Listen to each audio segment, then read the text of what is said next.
Hi everyone, welcome to our YouTube channel. I'm Siddhu, faculty of aptitude and reasoning.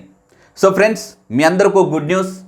మన తెలంగాణ రాష్ట్రంలో SI మరియు కానిస్టేబుల్కి సంబంధించినటువంటి notifications అయితే బ్యాక్ టు బ్యాక్ రిలీజ్ అవ్వడం అయితే జరిగింది. అయినా చాలామంది విద్యార్థులకి ఒక రకమైనటువంటి కన్ఫ్యూజన్ ఉంది.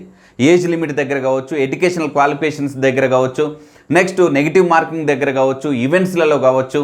సో ప్రతి దగ్గర కూడా చాలామంది అభ్యర్థులైతే మాకు డౌట్స్ ఉన్నాయి సార్, ఇంతకు వీటి గురించి అయితే ఇంకొంచెం ఇన్డెప్త్గా ఒకసారి ఎక్స్ప్లెనేషన్ చేయమని చాలామంది అడగడం జరిగింది.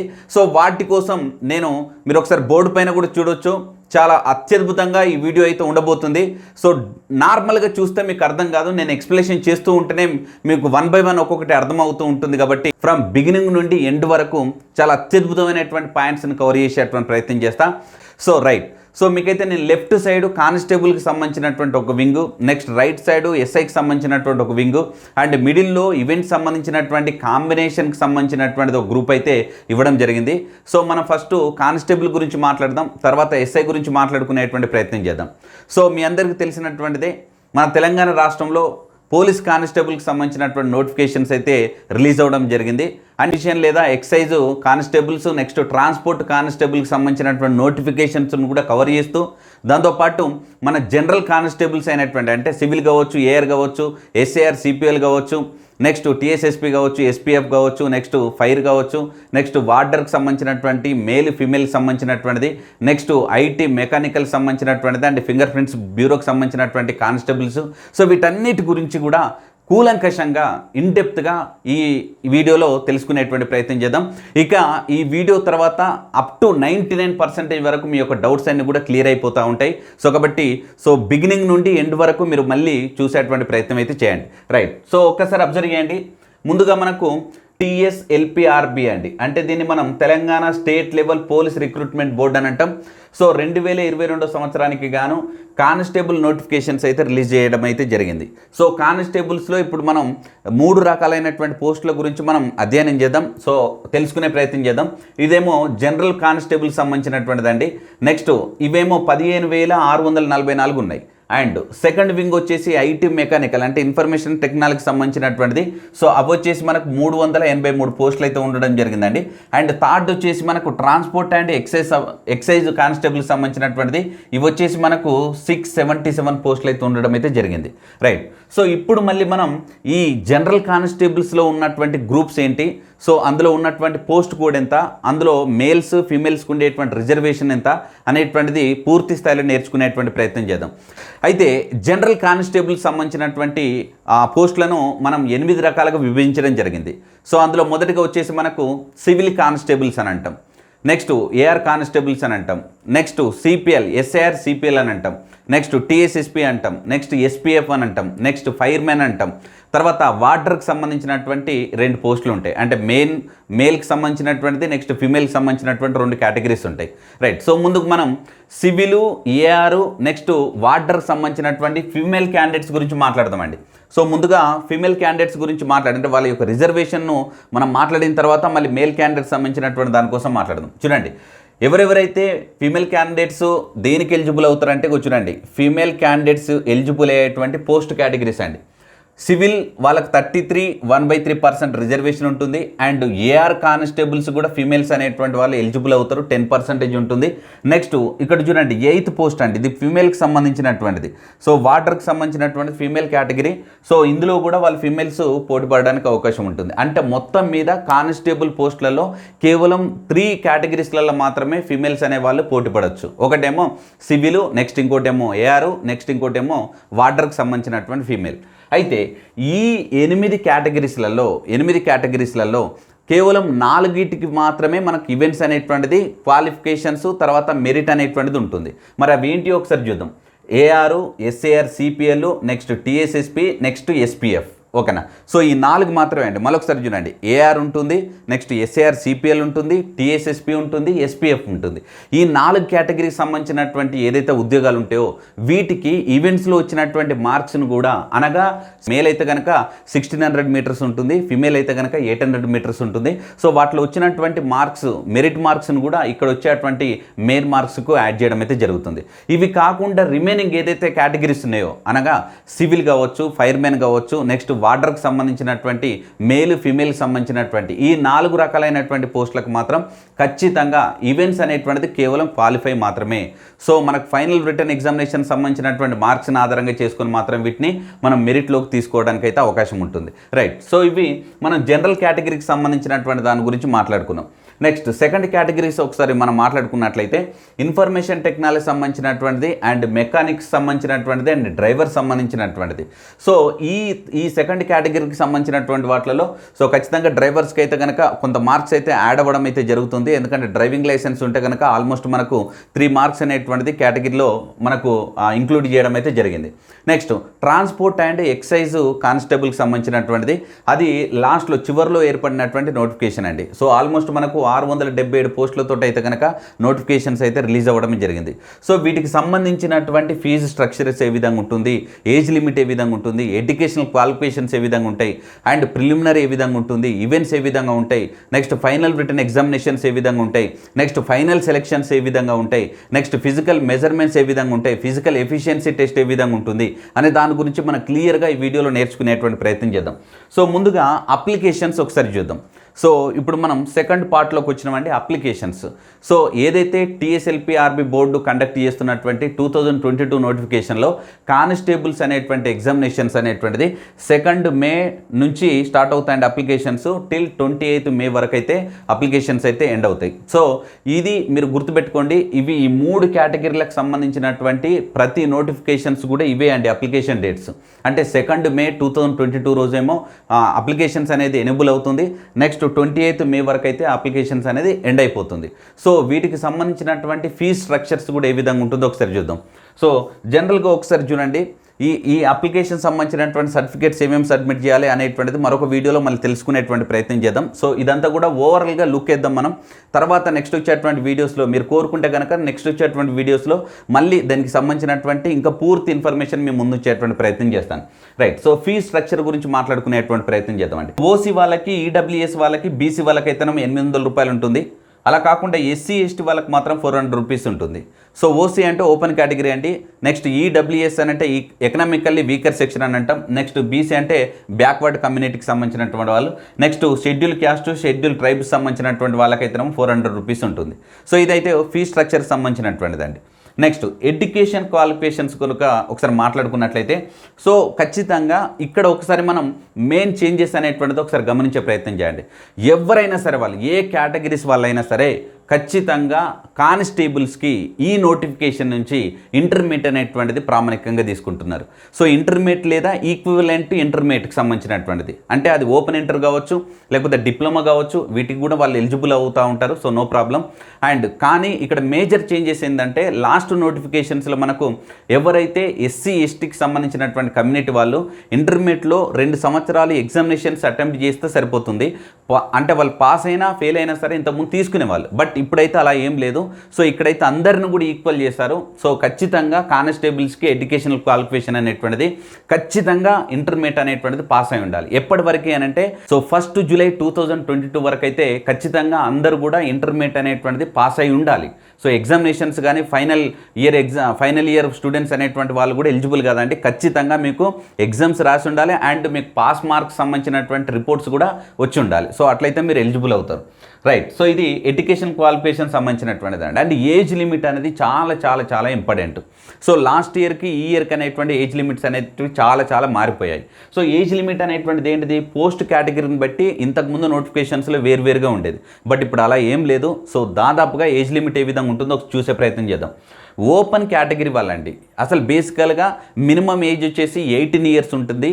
సో మ్యాక్సిమం ఏజ్ వచ్చేసి మనకు 22 ఇయర్స్ ఉండేది. సో 18 to 22 ఇయర్స్ ఉండేది. కానీ ప్రభుత్వం ఏజ్ రిలాక్సేషన్స్ అనేటువంటిది 3 ఇయర్స్ అనేటువంటిది పెంచింది. కాబట్టి 22 ఇయర్స్ ఉన్నటువంటిది కాస్త 22 + 3 25 ఇయర్స్ అయింది. అంటే ఎవరైనా సరే ఓపెన్ కేటగిరీకి సంబంధించినటువంటి అభ్యర్థులు ఎవరైతే ఉన్నారో వాళ్ళు 25 ఇయర్స్ లోపల ఉంటే వాళ్ళు ఎలిజిబులే. అది ఎప్పటి వరకు మళ్ళీ సో ఆల్రెడీ నోటిఫికేషన్స్లో మెన్షన్ చేశారు, మీరు ఒకసారి డిస్ప్లేలో కూడా కొంచెం చూసేటువంటి ప్రయత్నం చేయండి. సో వీళ్ళైతే 25 ఇయర్స్ వరకు ఎలిజిబుల్ అవుతారు. నెక్స్ట్ ఇప్పుడు ఎవరైతే కమ్యూనిటీకి సంబంధించినటువంటి వాళ్ళు, సో ఇందులో ఎస్సీ, ఎస్టీ, బీసీ, ఈడబ్ల్యూఎస్ అంటే నలుగురు కేటగిరీస్ కూడా 5 ఇయర్స్ అనేటువంటిది ఏజ్ రిలాక్సేషన్స్ ఇవ్వడం అయితే జరిగింది. సో అందులో మళ్ళీ ఈడబ్ల్యూఎస్ వాళ్ళకి 10% కోటా కూడా ఇవ్వడం జరిగిందండి. సో అదొకసారి గమనించండి. వీళ్ళకి 5 ఇయర్స్ అనేటువంటిది ఏజ్ రిలాక్సేషన్స్ ఇస్తూ మళ్ళీ ఈబీసీ కానీ ఈడబ్ల్యూఎస్ అండి ఇది. సో ఈడబ్ల్యూఎస్ ఇది. సో ఒకసారి గమనించండి, ఎకనామికల్లీ వీకర్ సెక్షన్ అని అంటాం. సో ఈడబ్ల్యూఎస్ వాళ్ళకి 10% కోటా అదనంగా ఇచ్చేటువంటి ప్రయత్నం చేస్తున్నారు. సో ఇప్పుడు మనం ఎవరైతే కమ్యూనిటీకి సంబంధించినటువంటి వాళ్ళు ఉన్నారో అంటే ఈ సెక్షన్లో ఉన్నటువంటి వాళ్ళు ఉన్నారో వాళ్ళకి 25 + 5 మొత్తంగా 30 ఇయర్స్ అండి. అంటే ఫైనల్గా చూడండి, ఎవరైతే అదర్ దెన్ హోమ్ గార్డ్స్ కానిస్టేబుల్కి సంబంధించినటువంటి మ్యాక్సిమం ఏజ్ ఎంత ఉంటుందని అంటే 30 ఇయర్స్ అని చెప్పొచ్చు. సో హోమ్ గార్డ్స్కి అయితే 40 ఇయర్స్ ఇచ్చారు. సో వాళ్ళు 18 నుంచి అప్ టు 40 ఇయర్స్ వరకు అయితే రాసుకోవడానికి అయితే ఛాన్సెస్ ఉంది. అదొకసారి మీరు గమనించండి. నెక్స్ట్ ఇందులో కొన్ని ఏజ్ రిలాక్సేషన్స్ కానీ ఏజ్ ఎగ్జంప్షన్స్ కానీ ఇచ్చేటువంటి ప్రయత్నం చేస్తారు. అందులో ఒకసారి మీరు అబ్జర్వ్ చేసినట్లయితే స్టేట్ ఎంప్లాయీ వాళ్ళకు 5 ఇయర్స్ ఇస్తున్నారండి. అంటే ట్రాన్స్కో కావచ్చు, జెన్కో కావచ్చు, డిస్కమ్ వాళ్ళకు కావచ్చు. సో ఇలా ఎవరైతే డిపార్ట్మెంట్ అంటే స్టేట్ ఎంప్లాయీస్ ఎవరైతే ఉన్నారో సో వాళ్ళకైతే 5 ఇయర్స్ అయితే ఏజ్ రిలాక్సేషన్స్ ఇస్తున్నారు. And SC, ST, BC, EWS వాళ్ళకు కూడా 5 ఇయర్స్ అనేటువంటిది ఏజ్ రిలాక్సేషన్స్ ఇస్తున్నారు. దాంతోపాటు ఎన్సీసీ చేసినటువంటి వాళ్ళకి 3 ఇయర్స్ ఇస్తున్నారు. నెక్స్ట్ టెంపరరీ ఎంప్లాయీస్ అంటే స్టేట్కి సంబంధించినటువంటి టెంపరరీ ఎంప్లాయీస్ వాళ్ళు ఖచ్చితంగా స్టేట్ గవర్నమెంట్లో 6 మంత్స్ వర్క్ చేసిన వాళ్ళు ఉండాలి. సో అలా అయితే వాళ్ళకు కూడా 3 ఇయర్స్ అనేటువంటిది ఏజ్ రిలాక్సేషన్స్ అయితే ఇవ్వడం జరుగుతుంది. అండ్ ఇంకా ఏజ్ రిలాక్సేషన్ సంబంధించినటువంటిది పూర్తి స్థాయిలో నోటిఫికేషన్లో ఉంది. ఎందుకంటే బోర్డు పైన అన్ని విషయాలు నేను రాసేంత ఇంకా లేదు, స్పేస్ లేదు కాబట్టి రాయలేకపోతున్నాం. మిగతాదంతా కూడా నోటిఫికేషన్ సంబంధించినటువంటిది వీలైతే మీకు డిస్క్రిప్షన్లో డ్రైవ్కి సంబంధించినటువంటి లింక్ కూడా ఇచ్చేస్తాం. అక్కడి నుంచి మీరు డౌన్లోడ్ చేసుకొని చూసుకునేటువంటి ప్రయత్నం చేయండి. లేదంటే www.tslprb.in అనేటువంటి వెబ్సైట్లో కూడా మీకు వీటికి సంబంధించినటువంటి నోటిఫికేషన్స్ అన్నీ కూడా ఉంటాయి. సో ఇది ఏజ్ లిమిట్కి సంబంధించినటువంటిది. సో ఇక్కడ వరకు నేర్చుకున్నాం మనం. అండ్ సో ఇప్పుడు ఒకసారి సబ్ ఇన్స్పెక్టర్కి సంబంధించినటువంటి దాన్ని నేర్చుకోవడానికంటే ముందు ఇందులో మనం ఏమేమి నేర్చుకున్నాం ఇంతవరకు. సో ఫస్ట్ అప్లికేషన్స్ ఏ విధంగా ఉంటాయి, నెక్స్ట్ ఫీ స్ట్రక్చర్స్ ఏ విధంగా ఉంటాయి, నెక్స్ట్ ఎడ్యుకేషనల్ క్వాలిఫికేషన్స్ ఏ విధంగా ఉంటుంది, నెక్స్ట్ ఏజ్ లిమిట్ ఏ విధంగా ఉంటుంది అనేటువంటిది నేర్చుకునేది. సో చాలామంది కింద మళ్ళీ కామెంట్స్ పెడతా ఉంటారు, ఏమని సార్ నా డేట్ ఆఫ్ బర్త్ ఇది ఉంది, నేను ఎలిజిబుల్ అవుతానా కాదా అని.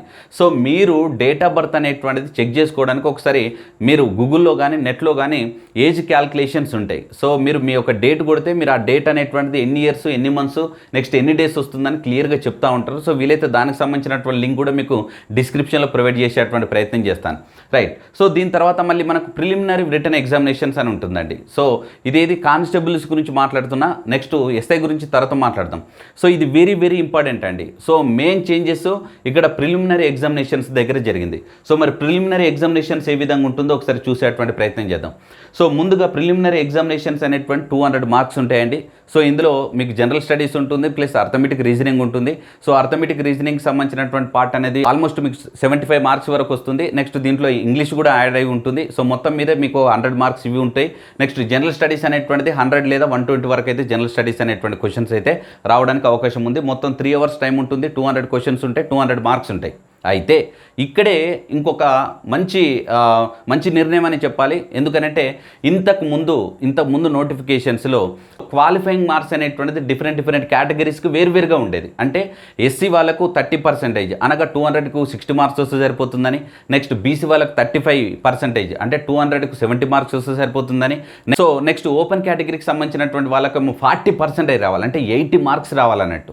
సో ఇలా డిఫరెంట్ కేటగిరీస్కి డిఫరెంట్ క్వాలిఫై మార్క్స్ ఉండేది. బట్ అవన్నీ తీసేసి ఇప్పుడు ఏ కేటగిరీ అయినా సరే ఖచ్చితంగా 30% మార్కులు రావాలి. 30% అంటే 100కు 30 అంటే 200కు 60 అన్నట్టు కదా. అంటే ఎవరైనా సరే 60 మార్కులు క్వాలిఫై అయితే వాళ్ళు ఈవెంట్స్ క్వాలిఫై అవుతున్నారంటే దాని అర్థం. అయితే ఇక్కడ ఇంకో ట్విస్ట్ ఇచ్చాడు. ఏమని ట్విస్ట్ ఇచ్చాడు? సో ఏదైతే ప్రిలిమినరీ రిటన్ ఎగ్జామినేషన్స్లో 20% అనేది నెగిటివ్ మార్క్స్ పెట్టారు. సో 20% అంటే 1/5 అన్నట్టు. అంటే నువ్వు 5 మార్కులు అంటే 5 కంటిన్యూస్గా తప్పులు కనుక చేసినట్లయితే, కంటిన్యూస్ అని కూడా ఏం లేదు, 5 తప్పులు చేసినట్లయితే కనుక నువ్వు రైట్ చేసినటువంటి ఒక మార్కును కోల్పోవాల్సి వస్తుంది. సో ఇప్పుడు ఒకసారి అబ్జర్వ్ చేస్తే మొత్తంగా 6 క్వశ్చన్లను అటెంప్ట్ చేసావు. అందులో ఫస్ట్ క్వశ్చన్ రైట్ అయింది, నెక్స్ట్ తర్వాత అన్నీ కూడా రాంగ్ అయినాయి 5 క్వశ్చన్లు. సో ఈ 5 క్వశ్చన్లు రాంగ్ చేసినందుకు నువ్వు ఫస్ట్ క్వశ్చన్ చేసినటువంటి రైట్ మార్క్ను కూడా కోల్పోవాల్సి వస్తుంది. అంటే నీకు మొత్తం మీద ఈ 6 క్వశ్చన్లలో ఒక క్వశ్చన్ రైట్ చేసినా మిగిలిన 5 క్వశ్చన్లు రాంగ్ చేసావు కాబట్టి నీకు వచ్చేటువంటి మార్కులు 0. సో కాబట్టి ఇట్లా అర్థం చేసుకునేటువంటి ప్రయత్నం చేయండి. సో కాబట్టి ఇక్కడ మీరు ఒకసారి ప్రిలిమినరీకి సంబంధించినటువంటిది 200 మార్క్స్ ఉంటాయి, 3 అవర్స్ ఎగ్జామినేషన్స్ ఉంటుంది. సో 30% అనగా 60 మార్క్స్ అనేటువంటిది క్వాలిఫై మార్క్స్ ఉంటుంది. అండ్ నెగిటివ్ మార్క్స్ వచ్చేసి మనకు 20% అంటే 1/5 ఉంటుందండి. సో ఇక్కడ నెగిటివ్ మార్క్స్ ఉంటాయండి. నెగిటివ్ మార్క్స్ అనేటువంటిది సో 20% నెగిటివ్ మార్క్స్ ఉంటాయి. అంటే క్వాలిఫై అనేటువంటిది కూడా చెప్పాను కదా. సో 30% అనగా 60 మార్క్స్ వస్తే క్వాలిఫై అవుతారు. సో ఇది ప్రిలిమ్స్ సంబంధించినటువంటి విషయం అండి. నెక్స్ట్ ప్రిలిమ్స్ తర్వాత ఏముంటుంది, ఈవెంట్స్ ఉంటుంది. బట్ ఆ ఈవెంట్స్ గురించి మనం ఎస్ఐకి వచ్చినప్పుడు మాట్లాడుకునే ప్రయత్నం చేద్దాం. ఎందుకంటే ఎస్ఐ కానిస్టేబుల్స్లో సేమ్ ఈవెంట్సే ఉన్నాయి. ఇక్కడ ఈవెంట్స్ గురించి మనం తర్వాత మాట్లాడతాం ఎస్ఐ గురించి వచ్చేటప్పుడు. నెక్స్ట్ మెయిన్స్ గురించి మాట్లాడుకునేటువంటి ప్రయత్నం చేద్దాం. సో మెయిన్స్ ఎగ్జామినేషన్స్ అనేటువంటిది సేమ్ ప్రిలిమినరీ రిటర్న్ ఎగ్జామినేషన్స్లో ఏవైతే ఉన్నాయో సో మెయిన్ ఎగ్జామినేషన్స్లో కూడా అవే ఉంటాయి, అవే సిలబస్ ఉంటాయి. ఎక్స్ట్రాగా పర్సనాలిటీ టెస్ట్ అనేటువంటి ఇంకొక టాపిక్ని అయితే యాడ్ చేయడం జరుగుతుంది. అందులో జెండర్ కావచ్చు, లేకపోతే వీకర్ సెక్షన్ సంబంధించినటువంటిది కావచ్చు, లేకపోతే ఎథిక్స్ సంబంధించినటువంటి ఒక సబ్ టాపిక్ అనేటువంటిది అయితే మెయిన్స్లో యాడ్ అవ్వడం జరుగుతుంది. సో మిగతాదంతా కూడా ప్రిలిమ్స్లో ఏవైతే సిలబస్ ఉందో మెయిన్స్లో కూడా అదే సిలబస్ ఉంటుంది. సో అది కూడా ఎన్ని మార్కులకు 200 మార్క్స్ ఉంటుంది. అయితే ఆ 200 మార్క్స్ దేనికి, అప్పుడు మీరు మెరిట్ గురించి ఇంతకుముందు చెప్పాను కదా నేను. సో ఒకసారి చూడండి, సివిల్ అనేటువంటిది మెరిట్ అండి, సివిల్ అనేది మెరిట్.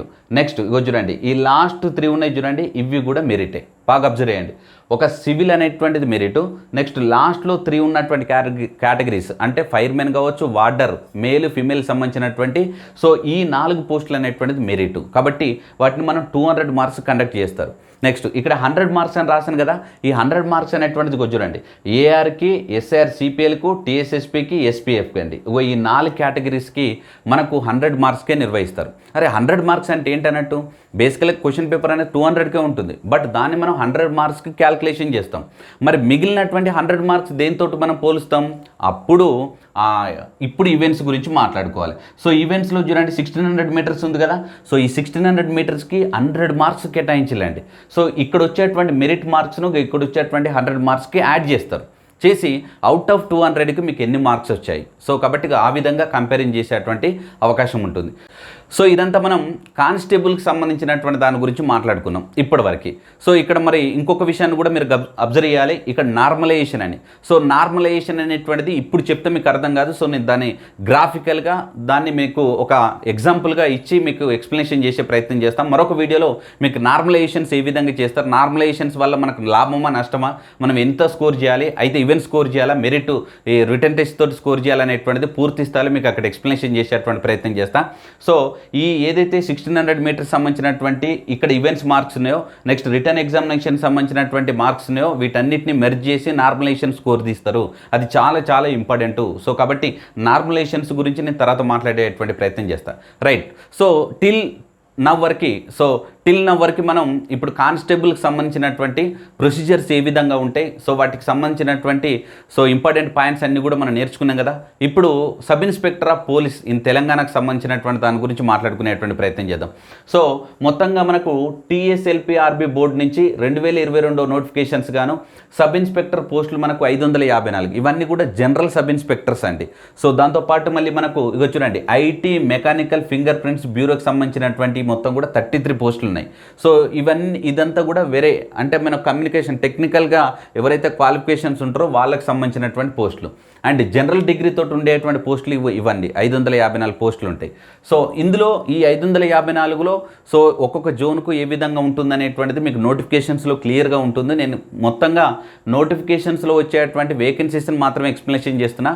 అందులో వచ్చేటువంటి ఏ జోన్కి ఎన్ని ఉన్నాయి, నెక్స్ట్ మల్టీ జోన్స్లో ఎన్ని ఉన్నాయి, నెక్స్ట్ ఈ విధంగా అయితే నేను ఎక్స్ప్లెనేషన్ చేయట్లేను. అదంతా కూడా నోటిఫికేషన్స్లో ఉంటుంది, మీరు ఒకసారి చూసేటువంటి ప్రయత్నం చేయండి. రైట్. సో దీనికి సంబంధించినటువంటి ఫీ స్ట్రక్చర్స్ కూడా ఒకసారి మనం గమనిస్తే ఎస్సీ ఎస్టీ వాళ్ళకేమో 500 రూపాయలు ఉంటుంది. అదర్ దెన్ ఎస్సీ ఎస్టీ అంటే మనకు వాళ్ళు ఓసీ కావచ్చు, ఈడబ్ల్యూఎస్ కావచ్చు, బీసీ కావచ్చు, వీళ్ళందరూ కూడా మనకు 1000 రూపాయలు అనేటువంటిది అయితే మనకు అప్లికేషన్ ఫీజు అనేటువంటిది ఉంటుంది. అండ్ ఇదంతా కూడా మీరు ఇందులో చూసుకోవచ్చు. ఏంటి www.tslprb.in అనేటువంటి వెబ్సైట్లో ఉంటుంది. అవి కూడా మనకు ఇప్పటి నుంచే 2 మే నెక్స్ట్ 2022 నుంచి 28 మే 2022 వరకు అయితే అప్లికేషన్స్ అయితే వాళ్ళు తీసుకోవడానికి అయితే ఛాన్స్ ఉంది. సో ఆ లోపలనే మనం అప్లికేషన్స్ మీరు ఫామ్ ఫిల్అప్ చేసుకోవాలి. నెక్స్ట్ ఎడ్యుకేషన్ క్వాలిఫికేషన్స్ వచ్చేసి ఎవరికైనా సరే డిగ్రీనే క్వాలిఫికేషన్స్ అంటే అండ్ ఈక్వలెంట్ టు డిగ్రీ అన్నట్టు. అంటే కొంతమంది ఓపెన్ డిగ్రీ చేసిన వాళ్ళు ఉంటారు. ఇంతకుముందైతే మనకు ఎలిజిబుల్ ఇచ్చారు, బట్ ఇప్పుడైతే నోటిఫికేషన్స్లో ఈక్వలెంట్ టు ది డిగ్రీ అని చెప్పాడు. సో ఓపెన్ డిగ్రీ అవుతుంది అవ్వట్లేదు అనేటువంటిది అయితే కొంత సందిగ్ధంలో ఉంది. సో మ్యాక్సిమం అయితే ఓపెన్ డిగ్రీ వాళ్ళు కూడా ఎలిజిబుల్ అవుతారు. రైట్. సో ఇదైతే ఎడ్యుకేషన్ క్వాలిఫికేషన్ సంబంధించిందండి. అండ్ ఇక్కడ కూడా ఇంకొక ఇంపార్టెంట్ పాయింట్ మనం మాట్లాడుకోవాలి. ఇంతకుముందు ఎస్సీ ఎస్టీ కమ్యూనిటీకి సంబంధించినటువంటి అభ్యర్థులు డిగ్రీలో 3 సంవత్సరాలు అటెంప్ట్ చేసి ఉంటే సరిపోయి ఉండే, అంటే పాస్ అయినా ఫెయిల్ అయినా కూడా వాళ్ళకి ఖచ్చితంగా ఎలిజిబుల్ ఇచ్చేది ఉండే. బట్ ఇక్కడైతే ఈ నోటిఫికేషన్స్ ఎస్పెషల్లీ కానిస్టేబుల్స్ కావచ్చు, ఎస్ఐ కావచ్చు, ఇక్కడైతే ఖచ్చితంగా ఇంటర్మీడియట్ పాస్ అవ్వాలి అని చెప్పాడు. ఇక్కడైతే ఖచ్చితంగా డిగ్రీ పాస్ అవ్వాలని చెప్పాడు. సో అది కూడా 1 జూలై 2022 వరకే మనకు సర్టిఫికేట్ వచ్చి ఉండాలి. అది కూడా మీరు ఒకసారి గమనించండి. అండ్ ఇక్కడ వచ్చే ఏజ్ లిమిట్ గురించి ఒకసారి మాట్లాడే ప్రయత్నం చేద్దాం. సో ఇక్కడ జనరల్ ఏజ్ లిమిట్ వచ్చేసి 21 to 25 ఇయర్స్ ఉంటుందండి. సో బేసికల్గా ఇక్కడ వచ్చేటువంటి ఏజ్ లిమిట్ జనరల్గా 21 to 25 ఉంటుంది. సో ఇక్కడ ఒకసారి మనం అబ్జర్వ్ చేసినట్లయితే కనుక ఇప్పుడు 25+3 అండి. అంటే మన ప్రభుత్వమే గవర్నమెంట్ అనేటువంటిది 3 years ఏజ్ రిలాక్సేషన్స్ ఇచ్చింది కాబట్టి 25+3 అంటే 28. ఎవరైతే ఓపెన్ కేటగిరీ అభ్యర్థులు ఉంటారో, ఆస్పిరెంట్స్ ఉంటారో వాళ్ళు 28 years లోపల ఉన్నటువంటి ఎవరైనా సరే ఓపెన్ కేటగిరీ విద్యార్థులు ఎవరైనా వాళ్ళు అప్లికేషన్ చేసుకోవచ్చు. నెక్స్ట్ దాంతోపాటు ఇందులో ఇంకొక డౌట్ చాలామంది, అంటే కానిస్టేబుల్ కానీ ఎస్ఐ కానీ, సార్ మాకు మేము అప్లై చేసుకోవచ్చు అని చాలామంది అడుగుతూ ఉంటారు. సో మీరు ఒకసారి అబ్జర్వ్ చేయాలి. ఇక్కడ మనకు లోకాలిటీ కింద అంటే స్థానికత కింద 95% తెలంగాణ వాళ్ళకే ఇస్తున్నారు. నెక్స్ట్ కేవలం 5% మాత్రమే మనకు నాన్ లోకల్ కింద ఇస్తున్నారండి. అంటే 5%లోనే మీరు అప్లికేబుల్ చేయాలి తప్ప మీరు ఇక్కడ 28 years నెక్స్ట్ మీకు రిజర్వేషన్స్ అనేటువంటిది ఇక్కడ వర్తించదు.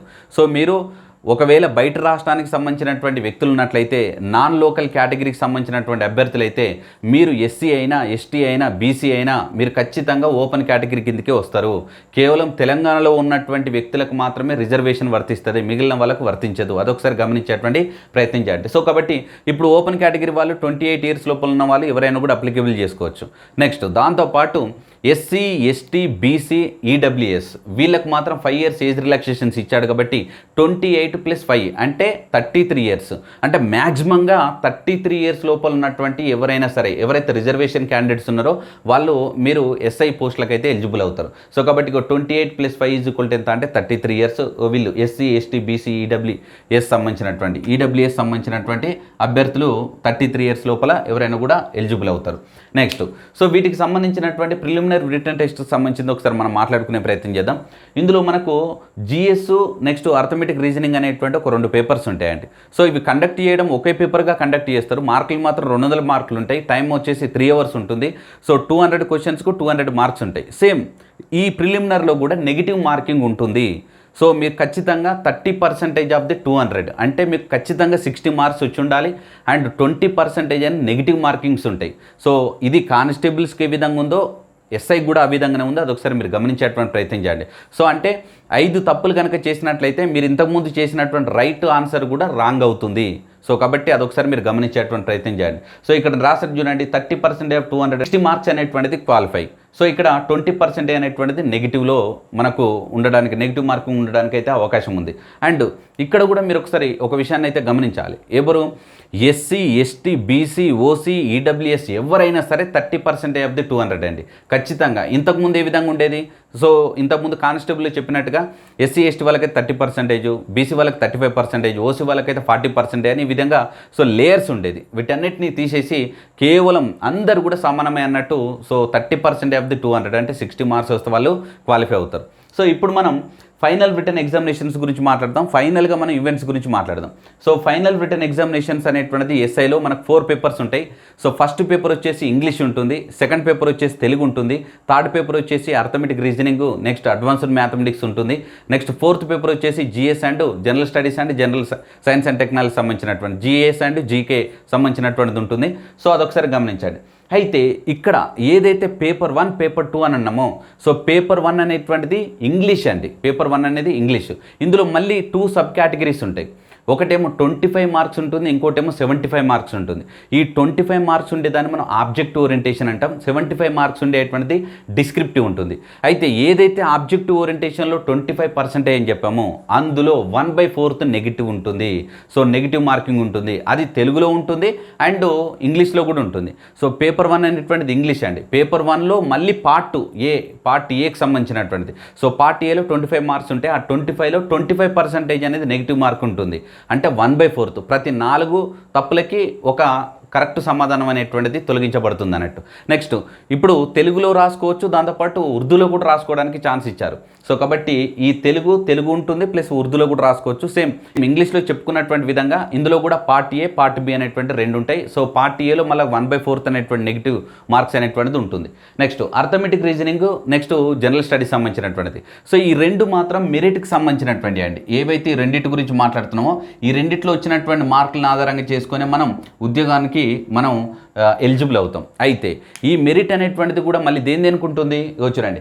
Civil, next fire, warder, next మేలు ఫీమేల్కి సంబంధించినటువంటిది ఈ 4కే ఉంటుందండి merit. Civil, next warder, next fire.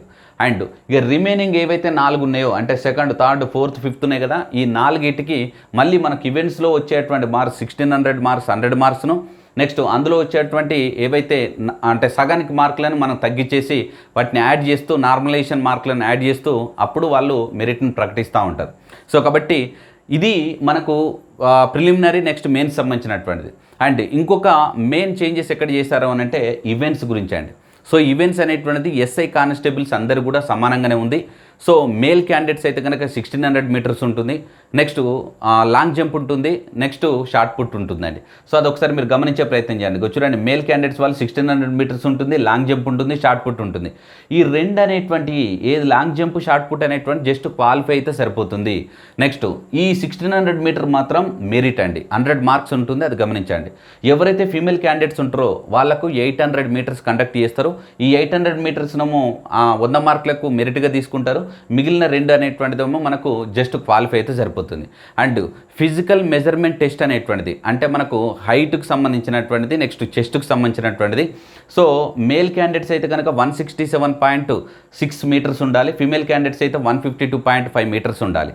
Next వాటితో పాటు ఒకసారి అబ్జర్వ్ చేసినట్లయితే ఎవరైతే ట్రైబల్కి సంబంధించినటువంటి ఏరియాస్ సంబంధించినటువంటి డిస్ట్రిక్ట్స్ ఉంటారో, సో అంటే ఇప్పుడు నార్మల్గా ఆదిలాబాద్ కావచ్చు, వరంగల్ కావచ్చు, ఖమ్మం కావచ్చు, మహబూబాబాద్ కావచ్చు, ఇలా ఎవరైతే సో ట్రైబల్కి సంబంధించినటువంటి కమ్యూనిటీ వాళ్ళు ఉంటారో వాళ్ళకైతే కొంచెం రిలాక్సేషన్స్ అయితే ఇవ్వడం జరిగింది.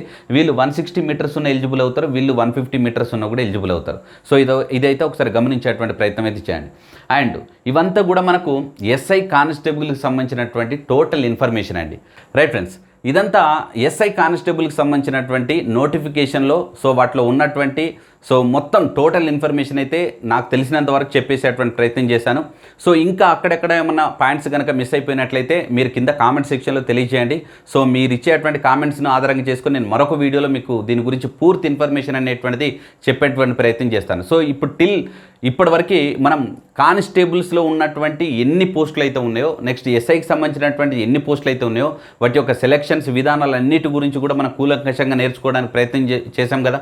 సో కాబట్టి వీలైతే కనుక ఈ వీడియో మీకు నచ్చినట్లయితే లైక్ చేయండి, నెక్స్ట్ మీ ఫ్రెండ్స్ అందరు కూడా షేర్ చేయండి. ఇది ఒక మంచి వీడియో. సో అంత ఇన్ఫర్మేషన్ అనేది కూడా మొత్తం కూడా ఈ వీడియోలో ఇచ్చే ప్రయత్నం చేస్తాను కాబట్టి సో మీకు వీటికి సంబంధించినటువంటి ఏ డౌట్ ఉన్నా సరే మీరు కింద కామెంట్ సెక్షన్లో తెలియజేసేటువంటి ప్రయత్నం చేయండి. నెక్స్ట్ తప్పకుండా మన యొక్క యూట్యూబ్ ఛానల్ని సబ్స్క్రైబ్ చేసుకోండి. అండ్ ఫైనల్గా ఒక విషయం చెప్పాలనుకుంటున్నా, ఎవరైతే కానిస్టేబుల్స్ కానీ ఎస్ఐ అభ్యర్థులు ఉన్నారో సో వాళ్ళకి ఏజ్ రిలాక్సేషన్స్ అనేటువంటిది 3 years కాకుండా 5 years పెంచితే బాగుండు, అది నా అభిప్రాయం కూడా. సో వీలైతే మీరు కింద కామెంట్ సెక్షన్లో కూడా వాటికి సంబంధించినటువంటి మీకు క్వెరీస్ ఉంటే కనుక తెలియజేసేటువంటి ప్రయత్నం చేయండి. సో నేను మీ సిద్ధు సార్ను థ్యాంక్ యూ సో మచ్ అండి.